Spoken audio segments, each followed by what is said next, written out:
안녕하세요. 오늘은 크리스천 영성학교를 운영하는 전 목사입니다. 오늘은 당신은 성경에서 말하는 제자의 삶을 살고 있는가? 라는 제목으로 한번 생각해 보도록 하겠습니다. 아시다시피 저는 성령이 내주하는 기도 훈련을 하는 사역을 하고 있습니다.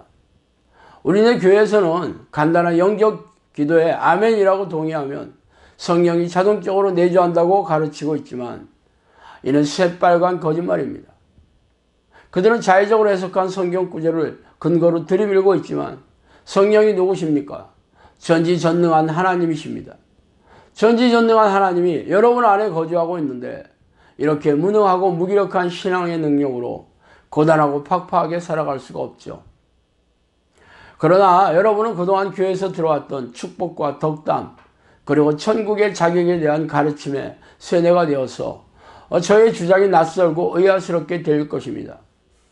그러나 저의 칼럼을 지속적으로 읽거나 강의를 듣는다면 저의 주장을 뒷받침하는 구절들이 성경에 도배되어 있다는 사실이 여러분을 무척이나 당혹스럽게 할 것입니다.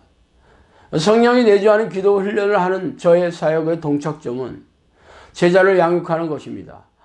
제자라고요? 제자에 대한 얘기는 그동안 교회에서 적지 않게 들어왔을 것입니다. 그래서 오늘은 여러분이 교회에서 들어왔던 제자의 조건과 성경에서 말하는 제자가 어떤 차이가 있는지 찬찬히 살펴보도록 하겠습니다. 그러므로 너희는 가서 모든 민족을 제자로 삼아 아버지와 아들과 성령의 이름으로 세례를 베풀고 내가 너희에게 분부한 모든 것을 가르쳐 지키게 하라. 볼지어다 내가 세상 끝날까지 너희와 함께 있으리라 하시니라. 마태복음 28장 18절에서 20절 말씀입니다. 또한 오직 성령이 너희에게 임하시면 너희가 권능을 받고 예루살렘과 온 유대와 사마리아와 땅끝까지 이르러 내 증인이 되리라 하시니라. 사도행전 1장 8절 말씀이죠.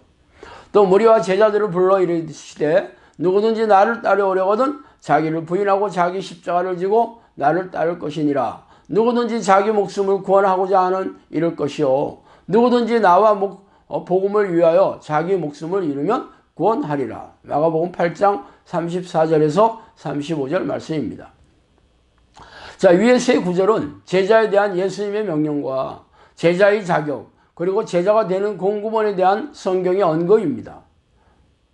자, 먼저 예수님은 승천하시면서 모든 민족으로 제자를 삼으라고 명령하고 계시죠.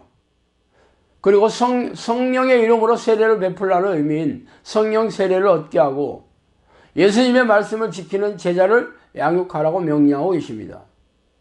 그래서 성령이 임하시면 삶의 현장에서 예수 그리스도를 드러내는 증인의 삶을 살게 될 것이라고 말씀하셨습니다. 마지막으로 제자의 자격은 자기 부인을 철저히 하고 자신이 원하는 삶이 아니라 예수님이 명령하신 바를 준행하는 것을 함축하는 십자가를 지는 인생을 기꺼이 받아들여야 하며 이를 위해서는 자기 목숨까지도 기꺼이 바치는 결연한 태도를 보일 것을 명령하셨습니다. 그래서 여러분은 제자의 삶을 살고 계십니까? 위 조건을 찬찬히 살펴보면 제자의 조건에 합당한 삶을 사는 교인들을 거의 찾아볼 수 없는 게 우리가 마주한 차가운 현실입니다. 그러나 우리의 교회는 이에 대해 침묵하고 외면하고 있습니다. 그리고는 자기 입맛에 맞게 성경 말씀을 비틀어서 앵무새처럼 반복하고 있죠. 그러나 성경의 예언대로 예수님의 말씀은 한치의 착오도 없이 집행될 것이 틀림없습니다. 그렇다면 우리네 교인들이 천국에 들어갈 자격을 가진 사람들을 찾기가 극히 드물 것입니다. 자, 수많은 무리가 함께 갈새 예수께서 돌이키사 이르시되 물은 내게 오는 자는 자기 부모와 처자와 형제와 자매와 더욱이 자기 목숨까지 미워하지 아니하면 능히 내 제자가 되지 못하고 누구든지 자기 십자가를 지고 나를 따르지 않은 자도 능히 내 제자가 되지 못하리라. 너희 중에 누가 망대를 세우고자 할진대 자기의 가진 것이 준공하기까지에 족할런지 먼저 앉아 그 비용을 계산하지 아니하겠느냐. 그렇지 아니하여 그 기초만 쌓고 능히 이루지 못하면 보는 자가 다 비웃어 이르되 이 사람이 공사를 시작하고 능히 이루지 못하였다리라. 또 어떤 임금이 다른 임금과 싸우러 갈 때 먼저 앉아 1만 명으로 저 2만 명을 거느리고 오는 자를 대적할 수 있을까 헤아리지 아니하겠느냐. 만일 못할 터이면 그가 아직 멀리 있을 때 사신을 보내어 화친을 청할 것이니라. 이와 같이 너희 중에 누구든지 자기의 모든 소유를 버리지 아니하면 능히 내 제자가 되지 못하리라. 누가복음 14장 25절에서 33절 말씀입니다. 여기 예수님은 제자의 자격을 일관하고 계시죠. 그리고 제자의 자격을 갖추지 못한다면 천국은 꿈도 꾸지 말라고 두 번의 비유로서 명령하고 계십니다. 명확하게 또 확인하고 계시죠. 그러나 우리네 교회에서는 이런 제자의 자격에 대해 꿀먹은 벙어리입니다. 이를 제대로 가르치면 교회에 올 사람이 하나도 없기 때문이죠. 그러므로 우리네 교회 지도자들이 원하는 교인들의 모습은 예수 그리스도를 위해 목숨을 거는 제자들이 아니라 예배에 잘 참석해서 헌금을 꼬박꼬박 내고 목회자의 말을 잘 들어 목회 성공을 일구어주는 담임 목사의 종교 사업을 위한 충성스러운 고객을 만드는 것입니다. 그렇게 성경을 열심히 읽어서도 안 되고 성령과 깊고 친밀하게 교제하는 교인을 만들어서도 안 됩니다. 그러면 예수님의 말씀이 자신들의 가르치는 것과 다르다는 것을 깨달아서 도망칠지도 모르기 때문이죠. 제자의 조건을 말하는 예수님의 말씀은 자기를 부인하고 자기 십자가를 지며 소중한 가족과 소유는 물론 목숨까지 기꺼이 바치는 결연한 자세를 보여야 한다고 말씀하고 계십니다. 자기 부인이란 무엇입니까?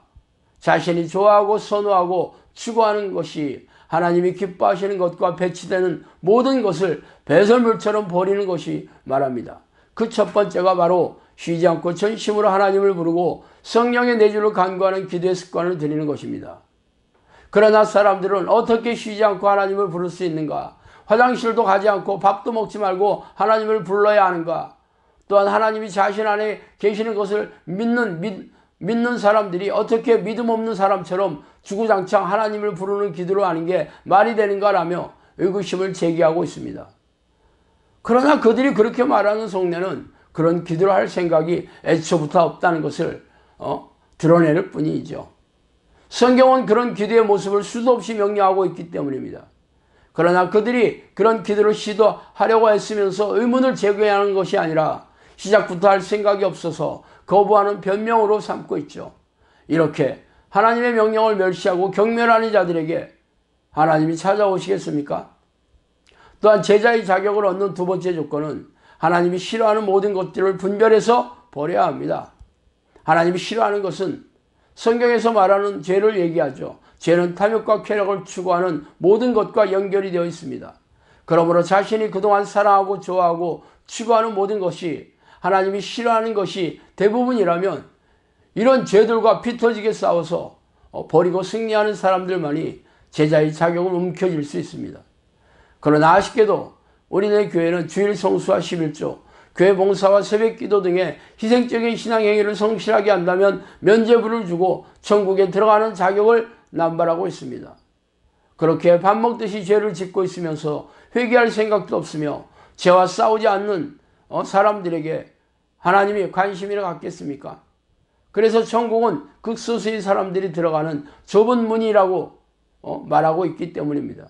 그러므로 여러분이 쉬지 않는 기도를 하면서 죄와 피 터지게 싸우지 않는다면 천국에서 여러분의 얼굴을 결코 볼 수가 없을 것입니다. 자, 오늘은 여기까지 하겠습니다. 감사합니다.